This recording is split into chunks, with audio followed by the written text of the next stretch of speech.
IUS Canal Multimedia presenta Hablemos de Derecho Procesal Penal con Carlos Cuenca Dardón.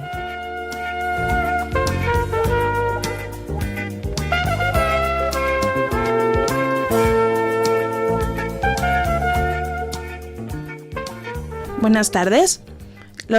Les damos la cordial bienvenida a su programa Hablemos del Derecho Procesal Penal, dirigido el día de hoy, conducido por el maestro Eduardo Martínez Bastida, y como invitado nuestro maestro y querido amigo Israel Trujillo, quien es maestro por esta Facultad de Derecho y también es profesor de la misma facultad en Universidad Abierta y Universidad a Distancia. Bienvenido, maestro, será un gusto hablar con ustedes el día de hoy del tema de audiencia inicial. Audiencia inicial. Esa voz tan bella fue de nuestro maestro Israel Martínez Trujillo. Ok. Hola, ¿qué tal? Buenas tardes, maestro, bienvenido. A nombre del doctor Carlos Cuenca, nuestro presidente del Colegio de Profesores de Derecho Procesal Penal. Obviamente estamos muy contentos, muy agradecidos de que estés aquí con nosotros platicando de uno de los temas básicos, la audiencia inicial. Un tema que sin duda a todos nuestros oyentes les va a llamar mucho la atención porque estamos acostumbrados de una averiguación previa, una preinstrucción, instrucción, un juicio, una sentencia, y de repente se habla de la audiencia inicial. Coméntale, maestro Trujillo, a nuestro auditorio, ¿qué es eso de la audiencia inicial? ¿Para qué sirve? ¿Cómo se integra? Esos paradigmas necesarios que nuestros oyentes seguramente te van a agradecer mucho. Ok, muchas gracias, maestro Bastida, maestra Jenny, por la invitación, al Colegio de Profesores de Derecho Procesal Penal y al director de esta Facultad de Derecho por la invitación. Hablar del sistema acusatorio es cambiar de un paradigma harto interesante que se dio con una reforma constitucional de 2008 y, como bien lo mencionas, cambió la terminología jurídica, cambiaron los parámetros, cambiaron los plazos, cambiaron los términos y cambiaron los conceptos. Anteriormente, en el sistema de enjuiciamiento mixto hablábamos de una averiguación previa, de una presunción, de una instrucción, de un juicio de primera instancia, segunda instancia, un procedimiento de ejecución. Esto se modificó con el sistema acusatorio y, como bien lo dices, maestro, actualmente hay una audiencia inicial. El Código Nacional de Procedimientos Penales nos habla que cualquier decisión que tome un tribunal, un juzgado o una autoridad jurisdiccional a petición de las partes debe ventilarse a través de una audiencia, la cual se rige por los principios de oralidad, de publicidad, contradicción, y se le respetan los derechos humanos establecidos en la propia Constitución.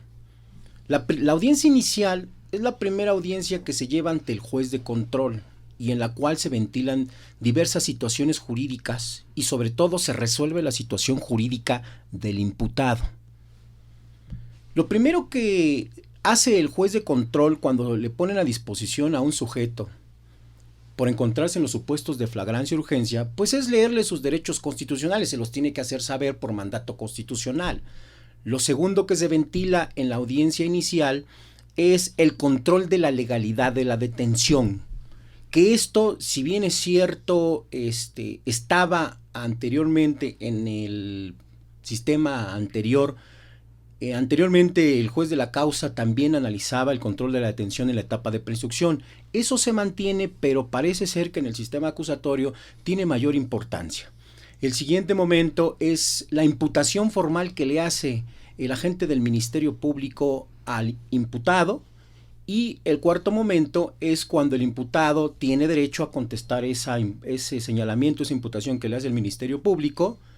Y previamente a esto, pues el juez de control le hace saber también los derechos constitucionales que tiene de declarar, si así lo desea, de no declarar y de estar asistido de un defensor particular. Posteriormente, se debatirá la solicitud de vinculación a proceso, de medidas cautelares, y por último, el juez de control determinará el plazo que se tiene para la investigación complementaria. Son todos los temas que se ventilan en la audiencia inicial. Como ustedes se dan cuenta, es una audiencia bastante compleja en donde se debate la situación jurídica del imputado y a través de ella, con el auto de vinculación a proceso, se va a determinar y se va a saber si el sujeto es o no sujeto a un proceso penal. Muy bien, bueno, como han escuchado, estimados amigos, amigas del auditorio, en este modelo de enjuiciamiento del proceso acusatorio oral no existe el estricto ejemplo de se juzgan papeles. El maestro Trujillo ha sido muy claro que todo se lleva a cabo en audiencias sujetas a los principios de oralidad. Y en este esquema que nos indica el maestro, habla de una serie de momentos muy interesantes que van desde el control de legalidad de la detención hasta el tema del plazo del cierre de la investigación. En ese sentido, maestro, si usted puede abundar un poco más con nuestro auditorio y comentarles un poco de este primer momento, que es un control de legalidad de la detención que usted nos indicaba, inicia por una detención en flagrancia o caso urgente. Ok, como ustedes bien lo saben, cuando el agente del Ministerio Público retiene al imputado por el término de 48 horas, porque así lo marca el artículo 16 constitucional, o en caso de que se trate de delincuencia organizada, lo puede duplicar a 96 horas, y ejercita acción penal una vez que integra la carpeta inicial, lo pone a disposición del juez de control. Y en términos del artículo 19 constitucional, el juez de control tiene 72 horas para vincularlo o no a proceso. El primer momento que tiene que analizar el juez de control es el control de la legalidad de la detención. Es decir, tiene que analizar y verificar y calificar si la detención o retención que hizo el Ministerio Público en la investigación inicial cumplió con los supuestos y plazos constitucionales. Es decir, si hubo flagrancia, si hubo caso urgente y si el término de 48 horas o 96 horas se cumplió. Además, tiene que verificar que se han cubierto los requisitos de procedibilidad, es decir, que una denuncia, una querella previa u otro requisito de procedibilidad que puede establecer alguna ley muy específica, como pueden ser otros requisitos de procedibilidad, la declaratoria de perjuicio, la declaratoria de contrabando, la declaratoria de procedencia o cualquier otro requisito de procedibilidad. Si el juez determina que el agente del Ministerio Público retuvo constitucionalmente al imputado, en ese momento califica de legal la detención y podemos continuar con el procedimiento en la audiencia inicial. En caso contrario, si determina que no hubo flagrancia, que no hubo caso urgente o que el término constitucional no fue cubierto o se pasó o no hay los requisitos de procedibilidad, en ese momento decreta la libertad del imputado. Esto es muy importante, muchachos y compañeros, porque es una facultad muy específica que se le da al juez de control de analizar la constitucionalidad de las actuaciones del Ministerio Público. Y se le da una facultad muy importante. Si no califica de legal la detención, lo pone en inmediata libertad. Ello no implica que posteriormente la agente del Ministerio Público pueda volver a ejercitar acción penal por los mismos hechos y continuar con la audiencia inicial, pero en ese momento lo pone en inmediata libertad. Mi querido maestro Bastida, ¿usted qué opinión le merece esta situación de poner en inmediata libertad la situación de que el Ministerio Público no haya cubierto con los requisitos y supuestos constitucionales? Bueno, evidentemente, maestro Trujillo, maestra Jenny, creo que es una de las grandes ventajas que tenemos los litigantes en el nuevo modelo de justicia penal, en razón de que el propio artículo 309 de nuestro Código Nacional nos señala que la formulación de imputación se lleva a cabo siempre y cuando se califique el control de legalidad de la detención de una forma positiva. O lo que es lo mismo, si no se ajusta la detención a los requisitos constitucionales, legales y convencionales que estamos señalando y que usted ha referido hace unos minutos, evidentemente la audiencia inicial no podrá continuar porque hay un vicio de origen por el cual no debe formularse en ese momento la imputación. Es evidente que el control de legalidad de la detención es una de las figuras que, si bien es cierto, tiene origen en el viejo sistema procesal acusatorio y se ha trasladado al nuevo modelo procesal, no menos es cierto que su gran importancia radica en poder determinar la existencia de una serie de configuraciones constitucionales y legales, y ese es el debate de esa materia. La defensa tiene la obligación de esgrimir cualquier elemento, como usted lo ha señalado, que a criterio del órgano defensista sea necesario que el juez de control conozca para los efectos de que no se califique el control de legalidad de la detención. Es muy claro, sucede que a la persona la detienen a las 10 de la mañana y la ponen a disposición a las 7 de la noche. Esos ejemplos que parecen surrealistas se dan en el derecho mexicano, se dan en la práctica cotidiana y tenemos ahí una gran posibilidad de establecer un control de ilegalidad de la detención. Pero maestra Jenny, también usted aquí está, como sabemos, la maestra Jenny, una gran maestra, también profesora de nuestra Facultad de Derecho, una litigante muy reconocida en nuestra ciudad. Entonces la maestra Jenny también tiene una opinión que comentarnos. Por cierto, mándenos sus preguntas vía Twitter, vía correo electrónico. En un momento la maestra Jenny también les pasa esos datos para que nos hagan llegar preguntas a nuestro invitado y por supuesto darle el cauce debido. Bien, muchísimas gracias, maestro, para mí es un placer. Quisiera yo antes que todo decirles que en cuanto a la ratificación del legal de la detención, creo que es el primer momento muy importante que tenemos nosotros como operadores del sistema ante el juez de control para hacer valer esas ilegalidades. Quiero felicitar a nuestros alumnos de Universidad Abierta, especialmente al grupo de superior de posgrado. Humberto Castillo nos está mandando un correo junto con el señor Jonathan Velázquez, que nos dice que nos felicita por el programa y que tiene la siguiente pregunta para que se la contestemos aquí. Me dice él, ¿qué puede determinar el juez de control cuando el Ministerio Público, cuando el policía tardó en poner a disposición ante el Ministerio Público al detenido? Pues de manera natural, como lo hemos explicado los maestros en esta mesa, el juez de control está obligado a no calificar de legal la detención porque no se cumplen los supuestos de flagrancia. Debemos entender flagrancia en dos posibilidades: en el momento de estar cometiendo el hecho delictivo, 1, y 2, después de cometer el hecho delictivo, cuando hay una persecución material e ininterrumpida o cuando hay un señalamiento ya sea de la víctima, del ofendido, o se le encuentran en su poder instrumentos, objetos o productos del delito, o hay indicios de que él participó. Pero si hubo persecución material, debe ser ininterrumpida, pero como lo acaba de mencionar el maestro Martínez Labastida, hay veces que el policía aprensor detiene fácticamente o pasa el hecho delictivo a la 1 de la tarde y los ponen a disposición a las 5 de la tarde o a las 6 de la tarde o a medianoche.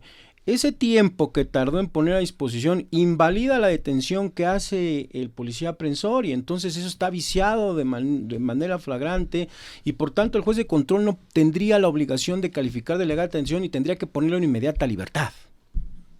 Muy bien, muchas gracias por esa respuesta. Hace 8 días nosotros estuvimos hablando con el doctor Alonso Trujillo sobre estos casos de detención y él nos manejaba dos grandes tesis. Una era efectivamente en el sentido de lo que tú nos marcas y la otra es en que ha dicho la Suprema Corte que efectivamente se tiene por legal la detención, aunque el periodo de tiempo en el que esté privado de su libertad ya será otro ilícito. Son dos criterios que han sostenido la Suprema Corte y que de alguna manera ya tiene algo en ese sentido. Solo quisiera aclarar esa parte, aunque yo estoy totalmente de acuerdo con tu criterio aunado al criterio que sostuvo la ministra Olga Sánchez Cordero, que fue la que inició con este tipo de criterios que nos dice en la sentencia tan aclamada de Florence Cassés, que efectivamente no puede pasar de un tiempo estrictamente indispensable para llegar al Ministerio Público entre la detención y la puesta a disposición. Es que aquí debemos utilizar el criterio jurídico y la lógica jurídica y la lógica formal. Lo que es ilícito no puede ser a la vez lícito por el principio de contradicción. Si de origen la detención y todas las actuaciones que hace la gente del Ministerio Público están viciadas, no podemos validarlas con actos que posteriormente probablemente sean lícitos.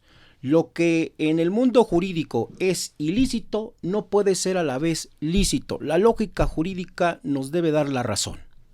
Y además es un principio muy claro el que maneja el maestro Trujillo, y recordemos que en este momento de argumentación jurídica de corte material y no formal, cuando hay una pugna entre un principio y una regla de corte procesal, siempre se tiene que aplicar el principio, y el maestro Trujillo ha sido muy contundente, el conocido también como principio ontológico jurídico de la contradicción, es decir, que una cosa no puede ser y no ser al mismo tiempo y bajo la misma relación. Entonces, cuando existe esa contradicción, solo un razonamiento es verdadero, y aquí lo que es verdadero es que la detención es ilícita, es ilegal, y por ende no puede dar lugar a que continúe el esquema de la audiencia inicial. Desde mi muy particular punto de vista, esto es muy importante, porque este país ya no soporta ninguna situación de ilegalidad.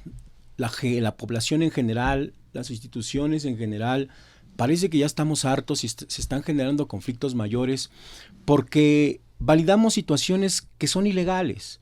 Yo creo que la filosofía y la naturaleza jurídica del sistema acusatorio nos debe de enseñar otras cosas que anteriormente no utilizábamos y no practicábamos. Si algo es indebido, si algo es ilegal, no se puede validar. Y el juez de control tiene esas facultades para no confirmar y no calificar esas situaciones y poner en libertad. Posteriormente que el Ministerio Público ya haga lo que tenga que hacer, y si posteriormente considera que ejercita acción penal, pues que lo haga. Pero en ese momento, esa actuación que se hizo es indebida, es ilegal, es inconstitucional, y no podemos pasarla por alto. Sí, claro, completamente de acuerdo.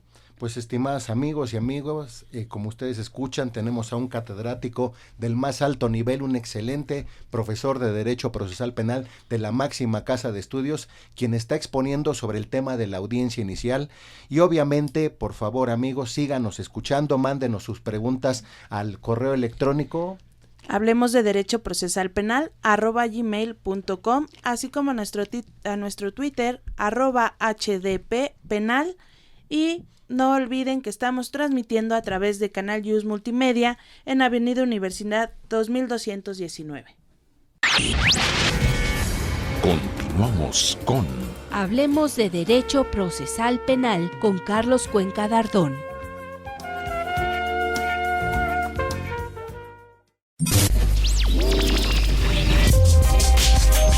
Esta estación es afiliada a la Red de Radios Universitarias de México.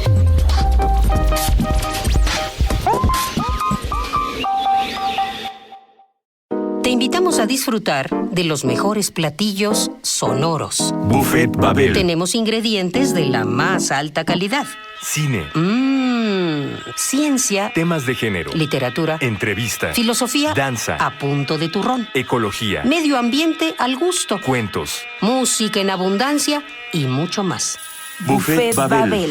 Todo lo que puedas escuchar en un mismo lugar. De lunes a viernes, a partir de las 13 horas, acompaña tus tardes con nuestra programación. Lleva un pedacito de una rica variedad de pequeños bocados con los que quedarás mentalmente satisfecho para la construcción del pensamiento. Ideas de todos los sabores. Buffet Babel. Acompaña tus comidas con esta barra de degustación para el oído. Buffet Babel. Lunes a viernes de 1 a 4 de la tarde por el 96.1 de FM. Radio UNAM. Buen provecho. Un acuerdo secreto entre dos o más personas que tienen la misión de gestar algún plan o daño. Todo poder es una conspiración permanente. Honoré de Balzac. La tesis novena sobre la locura es una desgracia personal. El filósofo alemán, pero es un asunto público. Solía decir todo el tiempo. Viaja por míticos lugares y vuelve a momentos clave en la historia, recordando a grandes filósofos en Conspiraciones. Programa de disertaciones filosóficas sobre temas históricos y culturales. Acompáñanos en un viaje a través del tiempo con la guía de Otto Cázares. Lunes y miércoles a las 2:15 de la tarde. Retransmisión martes y jueves a las 10 de la mañana. Por el 96.1 de FM. Radio UNAM. ¡Lucharán a 2 o 3 caídas sin límite de tiempo! De este lado, el luchador más seráfico del cuadrilátero, el Ángel. Y de este otro lado, la diabólica muerte. Sin piedad se enfrentarán en una lucha por la verdad. Luchadores, amor, detectives y policías. La mejor mezcla heterogénea de suspenso. ¡Amorosos fantasmas! La novela policíaca de Paco Ignacio Taibo II llega a tus oídos todos los días a las 6 de la tarde. Sintoniza esta lucha estelar por el 860 de amplitud modulada. Radio UNAM, el alma mater del cuadrante.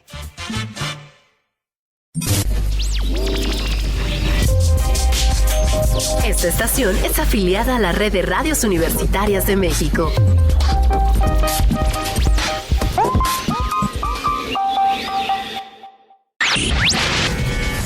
Continuamos con Hablemos de Derecho Procesal Penal con Carlos Cuenca Dardón.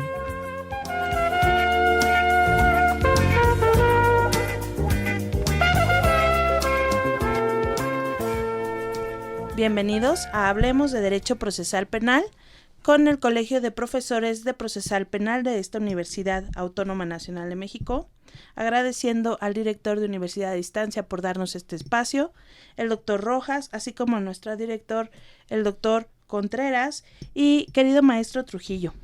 Ya que estamos aquí en confianza, nos dice Fernando Tamés Azar, un gran alumno de la UAM, a través de nuestro Twitter, HDP Penal, dice: saludos maestros, la pregunta es la siguiente: si la detención es legal, pero la retención no, ¿cuál sería la determinación del juez? Indudablemente, bajo el criterio de lo que es ilícito no puede ser a la vez ilícito y lo debe de excluir, la determinación del juez de control es poner en inmediata libertad al imputado en virtud de que no puede calificar la retención, porque no se cumplieron los supuestos constitucionales a los que hemos hecho referencia y que se encuentran previstos en el artículo 16 constitucional. De igual forma, Fernando nos dice que si esos dos momentos se deben de tener por separados al momento de ratificar la retención o se califican uno por uno, es decir, la detención y luego la retención. El juez de control tiene que calificar si el Ministerio Público cumplió con los supuestos constitucionales. Tiene que analizar en un solo momento todas esas situaciones y como se trata de una audiencia que cumple con el principio de continuidad y concentración, porque al final de cuentas es una audiencia, en ese momento lo tiene que resolver todo. Y además no olvidemos que está sujeta a un término constitucional del 19 que tiene 72 horas para resolver la situación jurídica del imputado. Por tanto, es en ese momento donde de manera oral, de manera contradictoria, pública, el juez de control tiene que emitir una resolución de si califica o no califica. Desde mi muy particular punto de vista, no tendría por qué calificarse. Muchísimas gracias, maestro. De igual forma, les recuerdo que estamos transmitiendo desde Avenida Universidad 2219 en Canal News Multimedia, así como nuestro correo es hablemosdederechoprocesalpenal@gmail.com y nuestro Twitter @HDP Penal. Mándenos sus dudas, que estamos en este momento leyéndolas. Y maestro Bastida, pues es su programa, usted díganos ¿con qué tema continuamos? Bueno, es que el tema de la audiencia inicial, que es una audiencia combo de múltiples actos procesales complejos, da para hablar evidentemente, no un programa. Seguramente vamos a invitar al maestro Trujillo más adelante para continuar con esta serie de temas selectos de derecho procesal penal.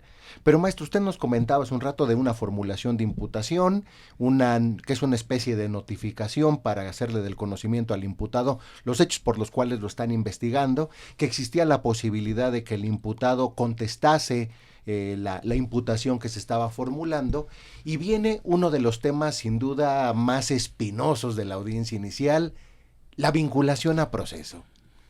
A nuestro auditorio le interesa mucho saber ese tema, la vinculación a proceso, el dato de prueba, el hecho que la ley señala como delito, la probable intervención. Háblenos, maestro, usted de este tema, sin duda, de lo más interesante que tenemos en nuestro actual proceso acusatorio. El auto de vinculación a proceso es una resolución que emite el juez de control para sujetar a proceso penal al sujeto que fue imputado. Se sujeta este auto de vinculación a proceso a los requisitos del artículo 316 y 317 del Código Nacional de Procedimientos Penales. Y como requisitos previos, el artículo 316, nos dice que lo tiene que solicitar el Ministerio Público en audiencia inicial. Posteriormente nos pide que el sujeto haya sido imputado y que se le haya permitido contestar, declarar con relación a esa imputación. Posteriormente también nos pide que el Ministerio Público acredite los datos de ese hecho delictivo y la probable participación y comisión. Indudablemente que también al momento de que precisa el hecho delictivo tendrá que hacer una clasificación legal el juez de control para que así esté bien formulado el auto de vinculación a proceso, y posteriormente también se pide que no haya una causal de exclusión del delito o excluyente de responsabilidad para que pueda formularse. La parte más importante es que en el auto de vinculación a proceso el juez de control tiene que fundar y motivar los requisitos que señala el artículo 316, es decir, que me debe acreditar el hecho delictivo como tal, debe hacer la clasificación legal y debe acreditar que hubo la probable participación del sujeto.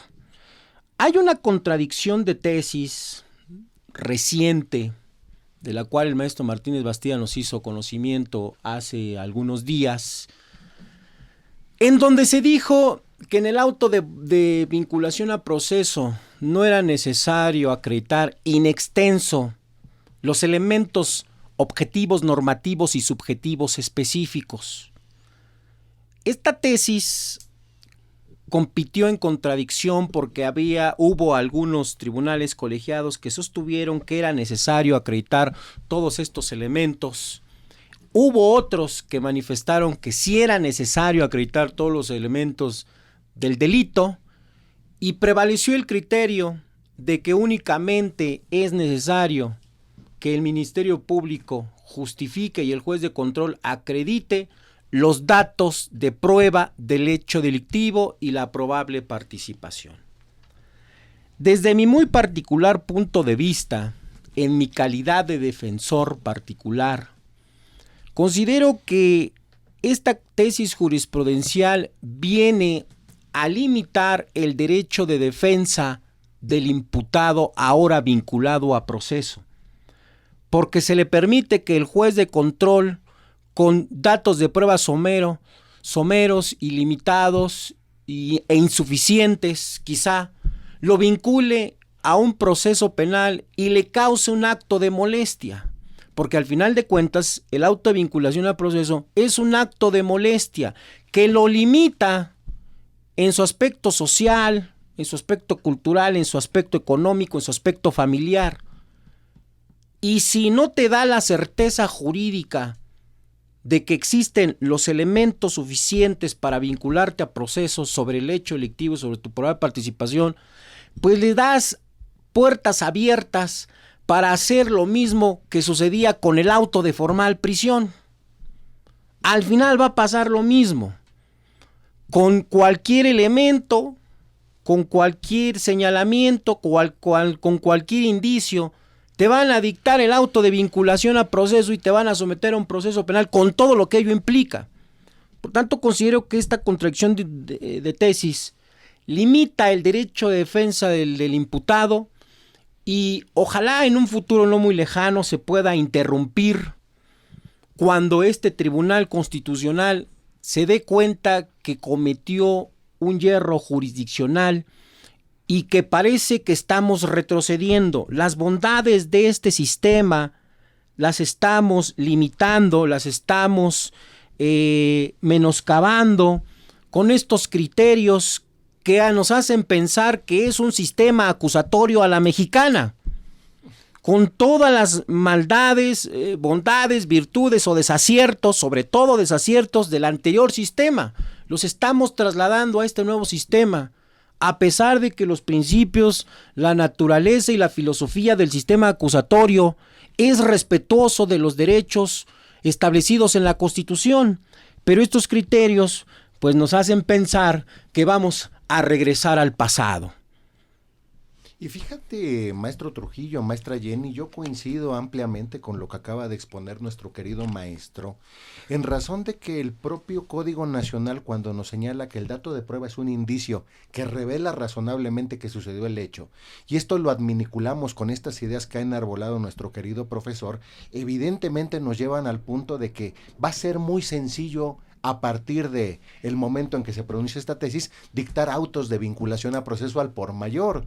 Y la lógica no es dictar autos de vinculación a proceso al por mayor, sino poder evitar el juicio oral. Al menos esa es la idea que se nos vendió hace mucho tiempo, que solo se iba a vincular a proceso y llegaría a juicio oral, lo que valdría la pena socialmente hablando. Y parece que ahora la lógica es que todo tiene que vincularse a proceso.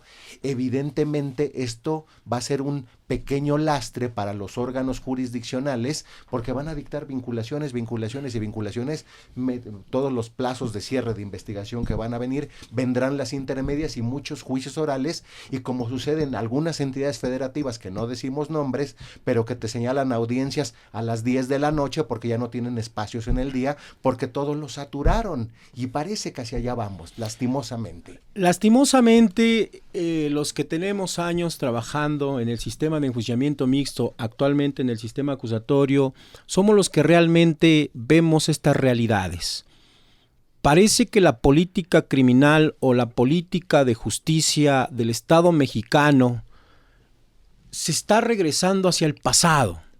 Dimos un avance muy importante con el sistema acusatorio. El sistema acusatorio teóricamente es hermoso, es bello, es garantista, es restaurador de derechos cuando la víctima sufre un daño. Pero si empezamos a regresar a introducir la lógica y las figuras de antaño del sistema inquisitivo y del sistema mixto, pues podemos regresar a lo mismo, y entonces todo ese avance filosófico, histórico, lógico que se hizo con el sistema acusatorio, pues se irá a la basura. El sistema o el Código Nacional de Procedimientos Penales cuenta con reglas muy claras, pero si empezamos a hacer interpretaciones tergiversando la esencia del sistema, vamos a caer en lo que hemos caído en los últimos 80 años. Saturar cárceles, privilegiar la sanción, llenar prisiones, cometer violaciones a derechos humanos, y todo eso de lo que el pueblo en este país está harto. El pueblo y la sociedad mexicana tiene sed de justicia, y el sistema acusatorio se la puede otorgar, siempre y cuando se cumplan con los principios, la naturaleza, la filosofía del sistema. Si no, vamos a caer en el pasado, y entonces esto no va a funcionar. Maestra Jenny. Es un placer escucharlos, mis oídos se deleitan, y quiero compartirles a ustedes que nuestros alumnos de Universidad Abierta nos mandan los siguientes comentarios. Por ejemplo, Eric Ortiz dice: excelente programa, excelentes profesores, gracias por transmitir su conocimiento. Así de igual forma, Jonathan Valadez desde Texcoco, Yesiret, con la pregunta de ahora cómo van a justificar los policías el tiempo que tardan en poner a disposición a una persona, y sobre todo la pregunta de Julio César Medina, que dice que somos sus queridos maestros y que ha sido un gusto escuchar nuestras opiniones. Él pregunta en qué momento cambia la situación jurídica del indiciado en y dentro de la audiencia inicial. Desde mi muy particular punto de vista, el Código Nacional de Procedimientos Penales designa genéricamente imputado a toda aquella persona que es señalada por el Ministerio Público. Pero si hacemos una interpretación, considero que se le debe señalar imputado al sujeto activo del delito desde el momento en que se formula la imputación en la audiencia inicial. Antes de ese momento, para mí, se le debe considerar como indiciado. Y hasta ese momento cambia su situación jurídica cuando ya es imputado. Después, cuando se le vincule a proceso, será vinculado. Cuando se le acuse formalmente por el Ministerio Público, será acusado. Y en el momento en que se le dicte sentencia condenatoria, será sentenciado y posteriormente será apelante, y si tiene la posibilidad de interponer el juicio de amparo directo, pues será quejoso. En cada uno de estos momentos debemos identificarlos en el sistema acusatorio. Lamentablemente no he escuchado, no he visto en alguna literatura, alguna bibliografía, que los autores distingan estos momentos, pero sí es importante hacer una interpretación objetiva, lógica, sobre el Código Nacional de Procedimientos Penales para identificar cada uno de estos momentos y cada una de las posiciones que tiene el sujeto activo cuando es imputado, cuando es acusado, cuando es vinculado, cuando es acusado y cuando es sentenciado. Pues qué maravilloso, maestro, estamos admirados, pero quiero decirle que también tenemos admiradores, entre ellos Alergui, que nos dice que le encantaría que el maestro Bastida platicara más sobre las MACs, sobre todo por su reciente artículo. Entonces, hombre, maestro. Claro que sí, pero a ver, antes de todo esto, fíjese que en el tema que estamos platicando, pues por ahí el 170 de la ley de amparo, nada más para acotar la idea del maestro, nos señala que el proceso inicia con la vinculación a proceso, el proceso penal, obviamente. Entonces, creo que para efectos de amparo, que supongo es lo que nos preguntan nuestros radioescuchas, pues ahí está, ¿no? Es la vinculación a proceso, es el momento en el cual la situación jurídica cambia y ya podremos estar, que si es un acto consumado, si no lo es. Creo que por ahí iría la pregunta, salvo que yo haya entendido mal. Y bueno, pues rápidamente, ¿no? Para no saturar, porque hay todavía muchas preguntas que contestar. El auto de vinculación a proceso, uno de los efectos que nos señala el dispositivo 318 del Código Nacional, no solamente es que nos va a señalar cuáles son los hechos por los cuales va a continuar el propio proceso, sino que también sobre ese mismo auto se van a determinar las bases para poder terminar de una forma anticipada el mismo con un mecanismo alterno de solución de controversias o en el caso un procedimiento abreviado. Y lo que podríamos decir muy rápidamente para no robarle tiempo a nuestro querido invitado es que un mecanismo alterno de solución de controversias es una forma diferente a la tradicional de culminar una litis. Tradicionalmente culminamos la litis con una sentencia en donde se analizan los elementos objetivos normativos de la tipicidad, pasamos a la antijuridicidad, formamos un injusto y después le aplicamos un juicio de reproche. Y ahora no es necesario hacer esto, simplemente con que exista la voluntad de las partes, que es un principio de los mecanismos alternos de solución de controversias, hay una voluntad de las partes, obviamente si están de acuerdo en cómo se va a reparar el daño y si por ejemplo es una suspensión condicional del proceso a prueba, las condiciones a las que se va a someter a la persona o en su defecto un simple acuerdo reparatorio y este es aprobado en audiencia por el juez, ahí habrá un mecanismo alterno de solución de controversias que nos va a evitar llegar a juicio. La lógica entonces de este mecanismo alterno es evitar llegar a juicio y básicamente es lo que les puedo decir porque tenemos muchas preguntas y tenemos aquí a un gran ponente y tenemos que aprovecharlo. Así es, Manuel Romero, igualmente, del DUA, es decir, de Universidad Abierta, nos dice que felicidades por un programa de esta magnitud. Yo quiero agradecer a todos y cada uno de los que nos escriben y quisiera puntualizar nada más en cuanto a los medios alternativos de solución de controversia, que estos pueden ser y realizarse del Ministerio Público. Desde el Ministerio Público hasta el juez de control, hasta antes del auto de apertura a juicio oral.